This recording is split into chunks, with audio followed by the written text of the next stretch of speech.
Depuis le début de la saison, le Real Madrid version Carlo Ancelotti marche littéralement sur l'eau. Que ce soit en Liga ou en Ligue des Champions, les merengues ne se sont inclinés qu'à une seule reprise dans les deux compétitions.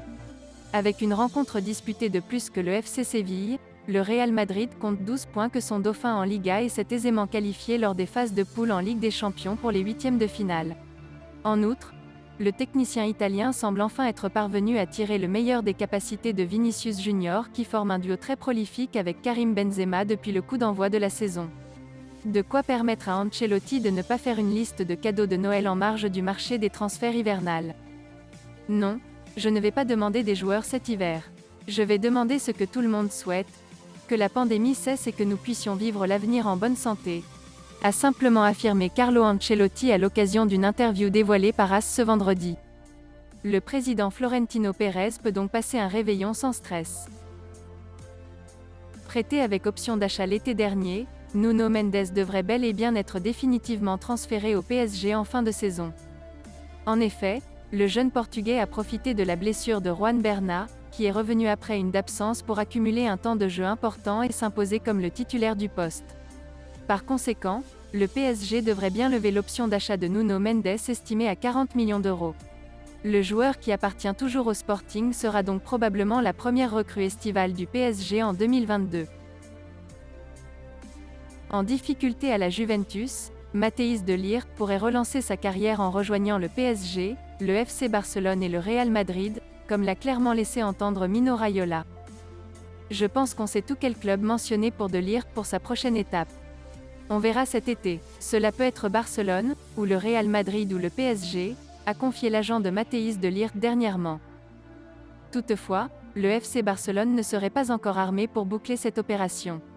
Selon les informations de Sport, le FC Barcelone serait confronté à un énorme obstacle pour Matthijs de Ligt. Alors que le défenseur de la Juventus disposerait d'un salaire XXL, Juan Laporta n'aurait pas les épaules suffisamment solides pour répondre à ses attentes financières. Toutefois, il pourrait débloquer la situation en allégeant sa masse salariale. Pour ce faire, Laporta aurait déjà une solution toute trouvée. En effet, le président du Barça se retrouverait dans une situation idéale pour Matthijs de Ligt, s'il parvenait à se séparer de Philippe Coutinho. Reste à savoir si Juan Laporta trouvera un nouveau point de chute à son milieu offensif brésilien. Dans les jours qui viennent, le Maroc va commencer à préparer la CAN et va le faire avec un grand talent du Barça, Abdé Ezzalzouli qui vient tout juste de découvrir l'équipe première de manière régulière sous les ordres de Xavi. Problème, la présence d'Abdé sous le maillot marocain semble ne pas plaire en Espagne. Selon beIN Sport, la fédération espagnole serait en train de faire pression pour que le jeune ailier du Barça renonce finalement à sa convocation avec le Maroc, lui promettant un avenir en sélection espagnole. Une manœuvre pas franchement élégante à quelques jours du début de la CAN. En effet, Abdé serait en plein doute sur sa décision à prendre alors que le temps presse. Du côté espagnol, on serait confiant quant au fait d'obtenir la nationalité espagnole dès le mois de janvier. Si aucune promesse n'aurait été faite sur une convocation future, Abdé serait néanmoins en pleine hésitation. Ferran Torres devrait être le gros transfert du FC Barcelone lors de ce mercato hivernal. En grande difficulté en championnat et éliminé de la Ligue des Champions, le club catalan devra réagir en deuxième partie de saison pour accrocher les places européennes. Pour atteindre ses objectifs, la direction des Blaugrana compte sur l'attaquant de Manchester City, mais également sur les retours au premier plan d'Ansu Fati et d'Ousmane Dembélé.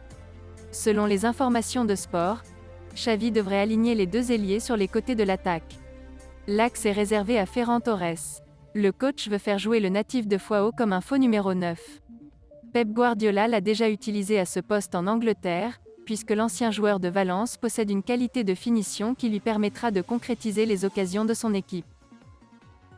Il ne s'agit pas d'un secret, le FC Barcelone depuis le départ de Ronald Koeman et l'arrivée de Xavi sur le banc, ne compte plus sur Luuk de Jong. Et d'après les informations du quotidien catalan Mundo Deportivo, l'international néerlandais va prendre la direction de Cadix pour la seconde partie de la saison. En effet, un accord a été trouvé entre les trois formations espagnoles pour permettre à l'actuel 19e de Liga de récupérer le prêt de l'ancien joueur du PSV Eindhoven. Pour autant, cette opération n'est pas encore totalement bouclée, puisque De Jong doit aussi valider ce mouvement. Affaire à suivre. Merci d'avoir suivi cette vidéo. et n'hésitez pas de vous abonner à la chaîne. Likez, commentez et partagez-la avec vos amis. Portez-vous bien, et que la paix soit sur vous.